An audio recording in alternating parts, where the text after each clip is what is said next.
अच्छे लोगों के साथ हमेशा बुरा क्यों होता है? वहीं जो लोग बुरे कर्म करते हैं और अज्ञान की राह पर होते हैं, वो खुशहाल दिखते हैं।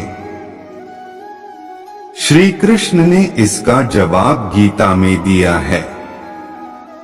आपने महसूस किया होगा कि जो लोग अच्छे कर्म करते हैं वो परेशान रहते हैं, वहीं जो बुरे कर्म करते हैं वो खुशी से रह रहे होते हैं। अच्छे कर्म करने वाले परेशान होते हैं कि आखिर उन्हें इतनी परीक्षा क्यों देनी पड़ रही है, जबकि जो अधर्म की राह में हैं वो खुश हैं और जिंदगी का लुत्फ उठा रहे हैं। अगर आपके मन में भी ये सवाल आया है तो आज हम आपको इसका जवाब देंगे। ये जवाब वो है जो भगवत गीता में लिखा है और श्री कृष्ण ने अर्जुन को दिया था। भगवत गीता में वर्णित कथा के अनुसार जब भी अर्जुन के मन में कोई दुविधा होती थी तो वो श्री कृष्ण के पास पहुंच जाते थे। एक बार की बात है, अर्जुन भगवान श्री कृष्ण के समीप आकर कहा कि वो दुविधा में हैं और इसका जवाब वो श्री कृष्ण से चाहते हैं। श्री कृष्ण ने पूछा कि क्या सवाल है? अर्जुन ने कहा, मुझे ये जानना है कि अच्छे लोगों के साथ हमेशा बुरा ही क्यों होता है, वहीं बुरे लोग खुशहाल दिखते हैं।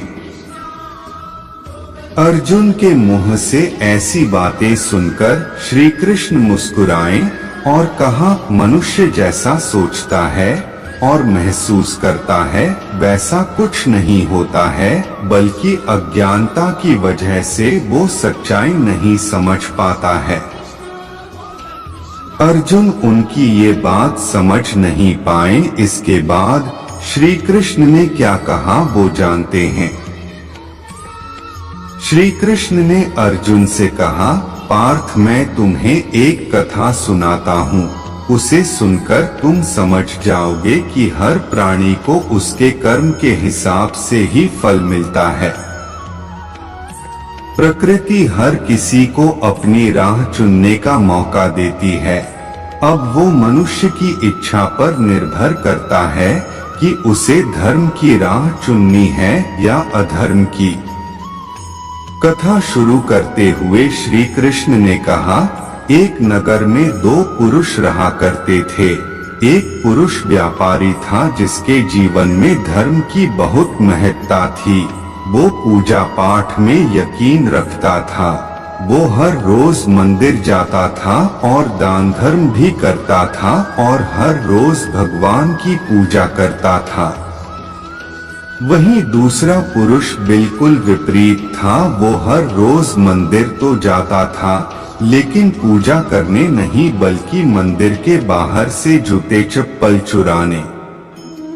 उसे दान और धर्म से कोई लेना देना नहीं था।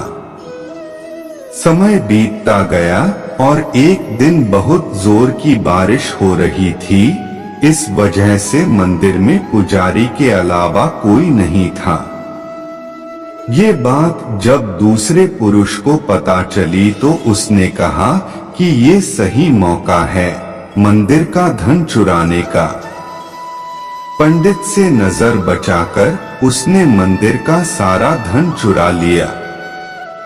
उसी समय धर्म कर्म में विश्वास रखने वाला व्यक्ति भी मंदिर पहुंचा। दुर्भाग्य से मंदिर के पुजारी ने उसे ही चोर समझ लिया और चिल्लाने लगे। वहां लोग एकत्र हो गए और उसे बहुत मारा। किसी तरह वो बचते बचाते वहां से निकला तो दुर्भाग्य ने उसका साथ वहां भी नहीं छोड़ा। मंदिर के बाहर वो एक गाड़ी से टकरा गया और घायल हो गया। फिर वो व्यापारी लंगड़ाते हुए घर जाने लगा तो रास्ते में उसकी मुलाकात उस पुरुष से हुई जिसने मंदिर से धन चुराया था। उसने कहा, आज तो मेरी किस्मत चमक गई, एक साथ इतना सारा धन मिल गया। ये सब देखकर उसे बहुत बुरा लगा और उसने अपने घर से भगवान की सारी तस्वीरें निकाल दी। कुछ सालों बाद दोनों की पुरुषों की मृत्यु हो गई। मरने के बाद जब दोनों यमराज की सभा में पहुंचे और भले पुरुष ने दूसरे व्यक्ति को देखा तो उसे बहुत गुस्सा आया। उसने क्रोधित होकर यमराज से पूछ ही लिया, मैं तो हमेशा अच्छे कर्म करता था, दान में विश्वास रखता था। उसके बदले जीवन भर मुझे अपमान और दर्द ही मिला और इस व्यक्ति को नोटों से भरी पोटली। आखिर ऐसा भेदभाव क्यों? इस पर यमराज ने कहा, पुत्र तुम गलत समझ रहे हो। जिस दिन तुम्हारी गाड़ी से टक्कर हुई थी वो दिन तुम्हारे जीवन का आखिरी दिन था, परंतु तुम्हारे अच्छे कर्मों की वजह से तुम्हारी मौत सिर्फ एक छोटी से चोट में बदल गई। तुम इस दुष्ट व्यक्ति के बारे में जानना चाहते हो। दरअसल इसके भाग्य में राजयोग था, मगर इसके कुकर्मों और अधर्म की वजह से वो सिर्फ एक छोटी सी धन की पोटली में बदल गया। कथा सुनाने के बाद श्री कृष्ण अर्जुन से कहते हैं, पार्थ क्या अब तुम्हें तुम्हारे सवाल का जवाब मिल गया?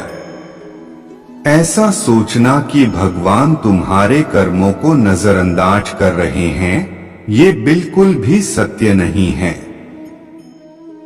भगवान हमें कब क्या किस रूप में दे रहा है मनुष्य को समझ में नहीं आता है, मगर आप अच्छे कर्म करते रहें तो भगवान की कृपा हमेशा बनी रहती है। इसलिए अपने अच्छे कर्मों को बदलना नहीं चाहिए, क्योंकि उसका फल हमें इसी जीवन में मिलता है। इसलिए मनुष्य का फर्ज है कि वो हमेशा अच्छे कर्म करते रहें, क्योंकि श्री कृष्ण ने गीता में भी बताया है कि किसी के द्वारा किया गया कर्म बेकार नहीं जाता है, चाहे वो अच्छा हो या बुरा। दोस्तों, आज के लिए बस इतना ही। मिलते हैं अगले वीडियो में।